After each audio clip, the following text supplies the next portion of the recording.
Nagugutom na daw tong kasama ko, guys. Gutom na daw siya. Saan kaya kami kakain, mga beshi?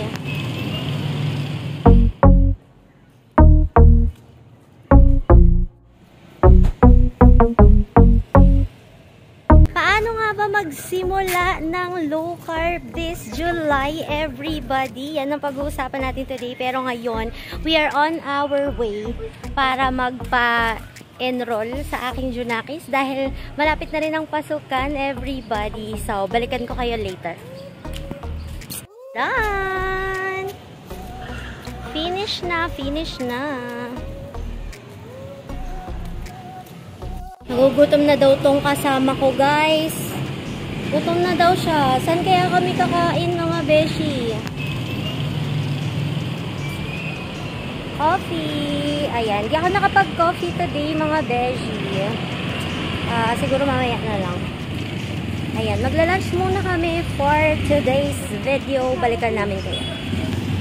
Eto na nga at nakapili na kami ng gusto naming kainan. Syempre yung gusto ng Junakis ko na ito. And naghihintay lang kami ng order. Di pa naman ako masyadong gutom.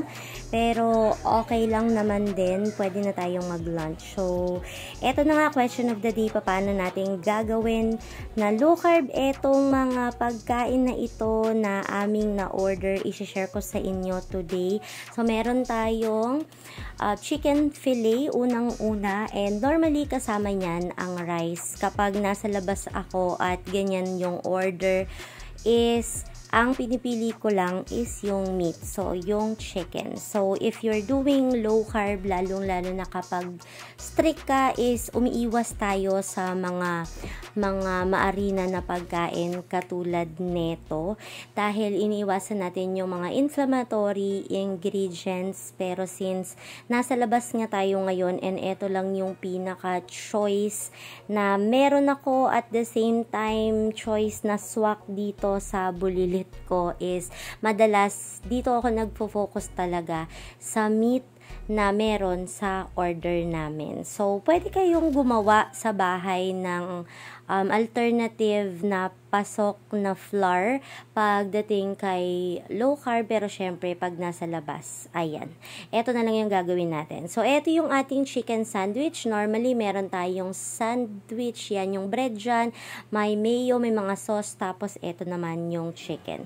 Normally, guys, kapag ganito, lalo na kapag strict, kapag kumakain sa labas is nagigilty ako, pero na-realize ko na may mga times talaga na nangyayari talaga to sa atin and may mga times na nangyayaring hindi talaga natin control.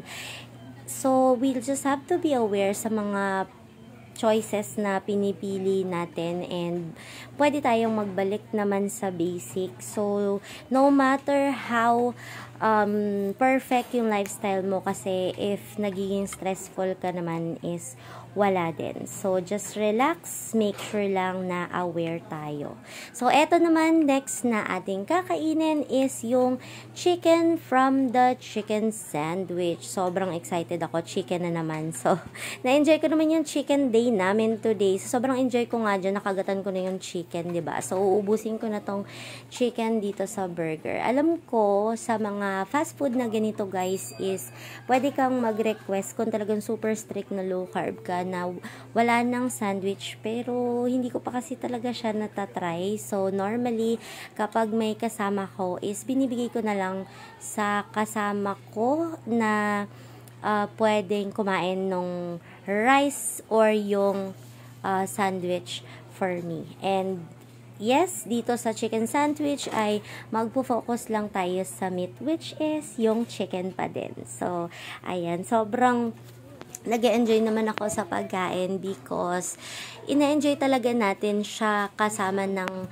family member natin, yung mga special na tao sa atin, and hindi talaga natin dapat in-stress yung mga sarili natin. So, ayan, sobrang enjoy na enjoy lang akong kumain dito and napapaisip ako ng next meal ko. Actually, may craving talaga ako ng basic meal ko later, pero mamaya is isi-share ko yan sa inyo. So, ayan, sobrang sarap, and kung mapapansin pala ninyo ha, hindi na ako nag-gravy. So, pass muna tayo sa mga sauce kung talagang gusto nyo ng mabilis na weight loss or kung gusto nyo ng mas mabilis na improvement for your health goals. O, diba? Naubos ko na talaga yung chicken sa part na to, and sobrang na-enjoy ko naman siya sa moment na ito.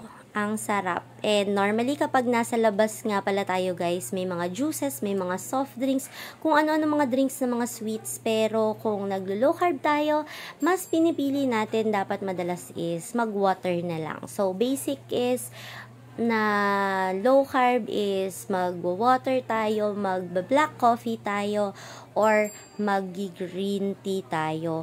And parang wala pa ako sa mood na mag-coffee this time. So, ayan, water na lang muna para mas refreshing tayo, 'di ba? Kasi nga, dirty na yung kinain natin dahil may out na ingredients for the flour and more pa yan for sure.